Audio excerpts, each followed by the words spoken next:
Hello বন্ধুরা, welcome back to my dream channel. So আজকে হচ্ছে শ্রাবণ মাসের প্রথম সোমবার, তাই জন্য আমরা ফুল ফ্যামিলি মিলে চলে যাচ্ছি গঙ্গায়। খুব ঘুম পাচ্ছে কিন্তু আমরা খুব এক্সাইটেড আছি। অ্যান্ড আমার মা এখন সব ঘটফট সাজিয়ে নিয়েছে, এখন জাস্ট আমারটা রেডি করতে হবে, কিছুক্ষণ আমরা পরেই বেরোবো। এখন জোয়ার আস্তে আস্তে বাড়ছে। এই যে আমার সিমি বোন রেডি হয়ে গেছে, মামা যাবে আর দিদুন যাবে। আর এই যে দিদুন যাবে না, ও মামা যাবে শুধু, তাই তো? এই যে এই যে মা রেডি হচ্ছে এখন, আর বাবা রেডি হবে। তারপর আমরা পুজোর জিনিস রেডি করে তারপর একবারে বাবার ইলেকট্রিক স্কুটি নিয়ে বেরিয়ে যাব। তো তোমরা সঙ্গে থাকবে, দেখতে থাকো। এখন আমার মা সব কিছু রেডি করে নিচ্ছে, যেহেতু আমরা খুব তাড়াতাড়ি গঙ্গায় রওনা দেব। আর এই যে আমার বাবা এখন ইলেকট্রিক স্কুটিটা বের করার জন্য সব কিছু বের করে তারপর আমরা যখন রেডি হয়ে রাস্তায় বেরোলাম তখন দেখি মামাও চলে এসছে। ব্যাস আর দেরি কিসের, বোন আমি উঠে গেলাম মামার বাইকে এবং মা উঠে গেল বাবার বাইকে। তারপর আর কি, তারপর আমরা এনজয় করতে করতে চলে গেলাম। এই যে বোন আর আমি উঠে গেছি মামার বাইকে, আর এইটা হচ্ছে বাবার স্কুটিতে মা বসে ভিডিও করেছে। এবং শ্রাবণ মাস বলো, আমরা 12 মন্দিরেই জল ঢালতে যাই। এই যে এখন আমরা 12 মন্দির ঘাটে ঢুকে পড়েছি। পায়রাগুলো দেখো কি সুন্দর খাবার খাচ্ছে। আমরা সবাই মিলে চলে গেলাম গঙ্গায় স্নান করতে।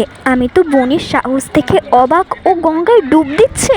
ওর বয়সে গঙ্গায় ডুব দেওয়া তো দূর, আমি গঙ্গায় স্নান করতে ভয় পেতাম, আর এখনো পর্যন্ত আমি গঙ্গায় ডুব দিতেও ভয় পাই। কিন্তু ওকে দেখে একটু সাহস পেলাম এবং তারপর 7-8 বার ডুব দিয়ে দিয়েছি। সত্যি কথা বলতে বোনকে ধরে রাখা যাচ্ছিল না, গঙ্গায় এমন করছে যেন দীঘাপুরি পেয়েছে, এদিক ওদিক পালাচ্ছে, পড়েছে হোঁচট খেয়ে।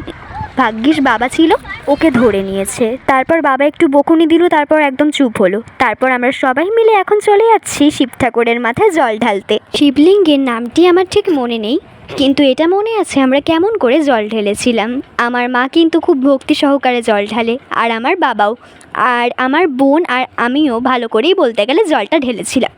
12 মন্দিরে 12টি শিবলিঙ্গে জল ঢালতে ঢালতে তারপর একদম লাস্টে আমরা নন্দীর কাছে এসে 2 বোন মিলে জল ঢাললাম নন্দীর পায়ে। তারপর উইশ চেয়ে নিলাম নন্দীর কানে কানে একটা। সব মিটে যাওয়ার পর এখন আমরা রওনা দিলাম বাড়ির দিকে। অত্যন্ত মজার বিষয় হলো আমরা এসেছি তাড়াহুড়ো করে, কারণ আমার পড়া ছিল বলে, কিন্তু আমরা যাচ্ছি খুবই আস্তে আস্তে, কারণ 8:30 পেরিয়ে গেছিলো আর আমার 8:30তেই পড়া ছিল।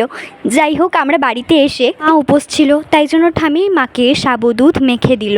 তারপর ঠামি যা সুন্দর করে মাখে, উফ, জিভে জল চলে আসে। তারপর আমাদের বাড়িতেও তো শিব ঠাকুর আছে, মানে লিঙ্গ নেই, শিবলিঙ্গ নেই, কিন্তু মূর্তি আছে, ওইটাকেই মা ভালো করে পুজো করে দিল।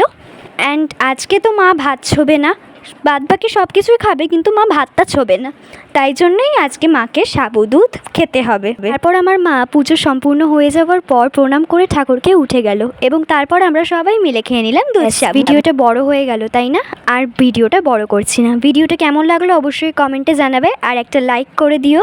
আর হর হর শম্ভু।